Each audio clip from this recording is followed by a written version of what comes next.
Hello, this is Earl Nightingale, and I want to take just 13 minutes of your time to tell you about the most interesting and successful people in the world, the people who belong to the top 5%. I believe it's a group you'll want to belong to also. First, let me explain who belongs to this group now, and it's right here that you may as well prepare yourself for a shock. I want you to get a mental image of 100 young men standing in a line. These men are all 25 years of age. The world is ahead of them. Each of them has as much opportunity as the rest. They live in the richest country on earth, truly a land of abundance. Now, answer this question. What will have happened to these 100 young men by the time they're 65 years of age? In other words, let's turn the clock ahead 40 years. What do you think will have happened to these 100 men who started even at age 25? It's interesting, isn't it? Well, here are the statistics. By the time they're 65, 1 will be rich. 4 will be independent for life. 5 will be working. 36 will be dead. 54 will be dependent. Let me repeat those figures so that you can get them firmly in your mind. 40 years after 100 young men start even at age 25, 1 is rich. 4 are independent. 5 will be working. And all the remaining survivors, 54, will be dependent on others or an agency for their support. So 5% makes the grade in life. This is the top 5%, and hence the title of this record. To ask you if you want to belong to the top 5% is really unnecessary. Of course you want to belong, and perhaps you already belong. When you discovered that only 5% of our people make the grade financially, were you shocked? You should have been, because this is really a serious indictment. Look at it this way. If you practiced playing the piano 8 hours a day, 40 hours a week, 50 weeks a year, for 40 years, I know you'll agree that you would be an accomplished pianist. Or what if you practiced anything, 8 hours a day, 5 days a week, 50 weeks a year for 40 years? Medicine, law, selling, agriculture, teaching, carpentry, writing, anything at all. In 40 years, you can become an expert at anything, right? Of course. Well, the 54 men out of 100 who arrive at age 65 without having become financially independent in the richest land in the world have worked in our economy 8 hours a day, 5 days a week, 50 weeks a year for 40 years, and haven't figured out in that length of time how to be financially independent for the remaining and certainly the best years of their lives. Why? How is this possible? Financial independence is certainly not a matter of luck. It's a simple matter of planning. How much money do you suppose the average man earns in 40 years?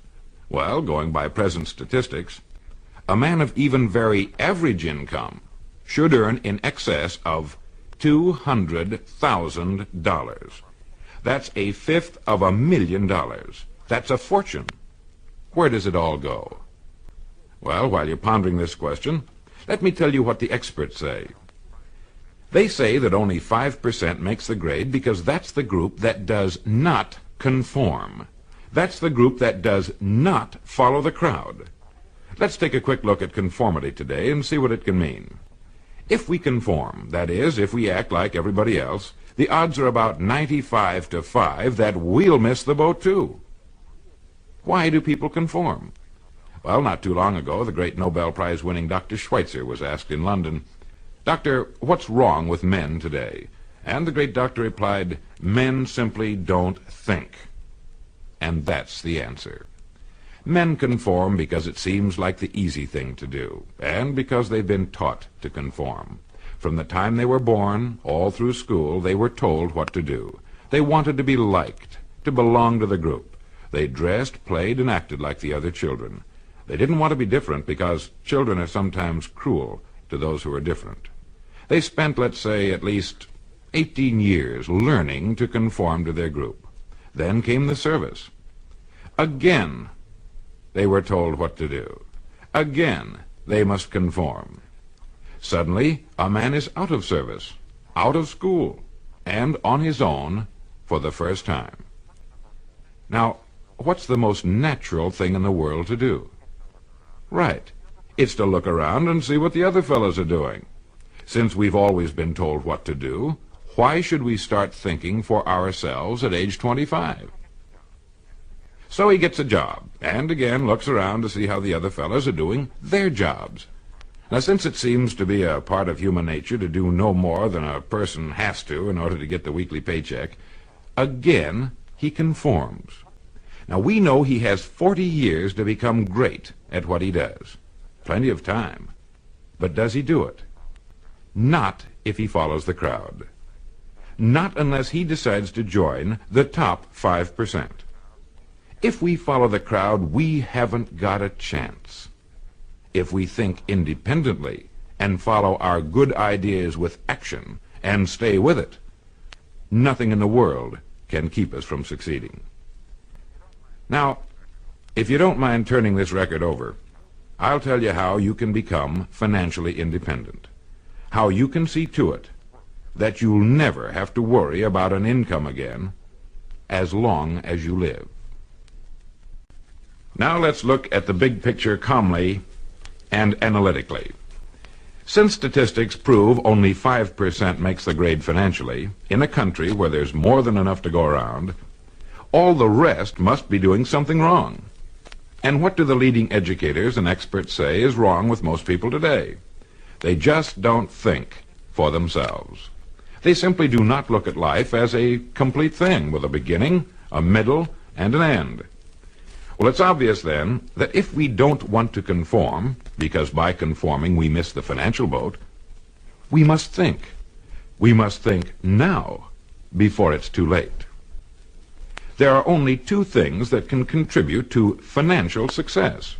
The first is the work we do for a living, and the second is the amount of money we save, since it's only by saving money that it can be accumulated and put to work for us.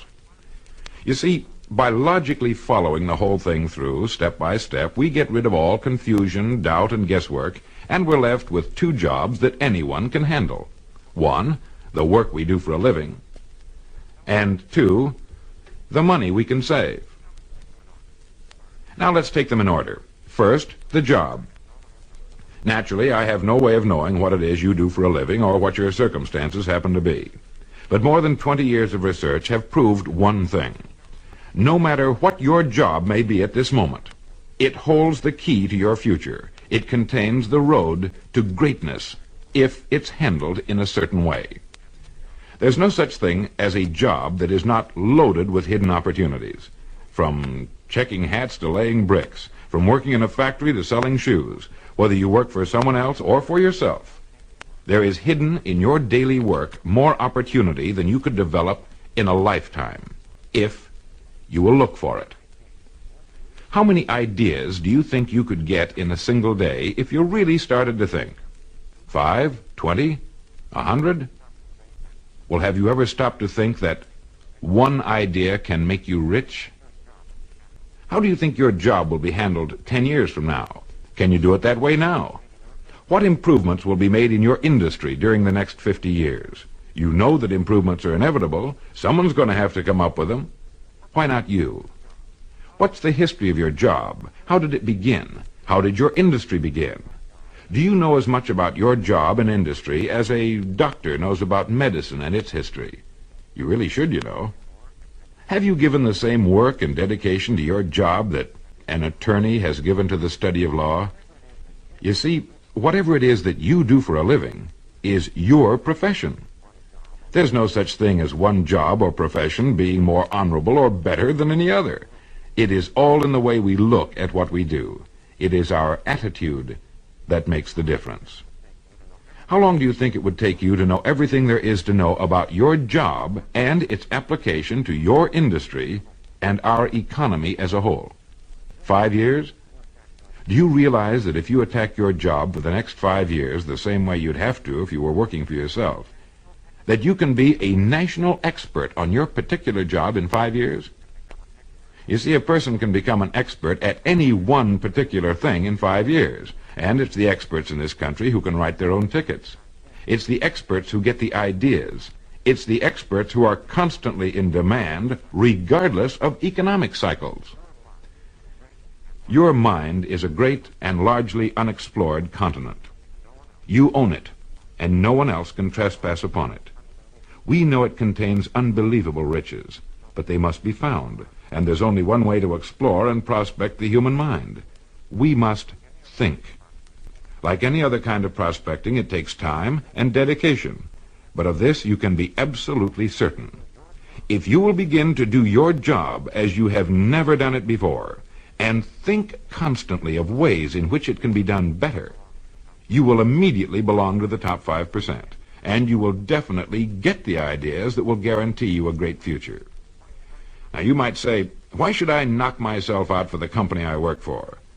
This is what the majority says, and remember, it's the majority which always has, and unfortunately probably always will, miss the boat in life. You are actually working only for yourself. Each day you're building the house you and your family must live in, and the materials and methods of construction you put into your house will determine its strength and your degree of greatness. Remember, no matter what it is that you are now doing for a living, it contains the key to greatness if you will only look for it until you find it. So much for the job. The second point that can guarantee our being in the top 5%, those who achieve financial independence, concerns the money we save systematically until we are independent. The men and women who find themselves financially independent at 65 did not suddenly come into an inheritance on their 65th birthday. They planned it that way and then stuck to their plan. Saving money is the only check you can write that doesn't cost you a penny. You've seen a bricklayer starting on a large building. He puts down the first brick and you think, my gosh, what a job. But one day you drive by and there's the building, all finished. The first brick is still there, way down at the bottom, and all the other bricks are in their places. If he hadn't put down the first brick, none of the others could have been put in place. Each brick, small though it is, makes a vital contribution to the finished structure. It's the same with saving money. Unless you're saving at least 10%, preferably more, of what you earn, you are making an extremely serious mistake. Unless you pay yourself at least 10 cents out of each dollar you earn, you are stealing from yourself what can be the most beautiful years of your life. The later years, when you can do all the things you've always wanted to do. You see, financial success has nothing at all to do with the money you earn, but only with the money you save.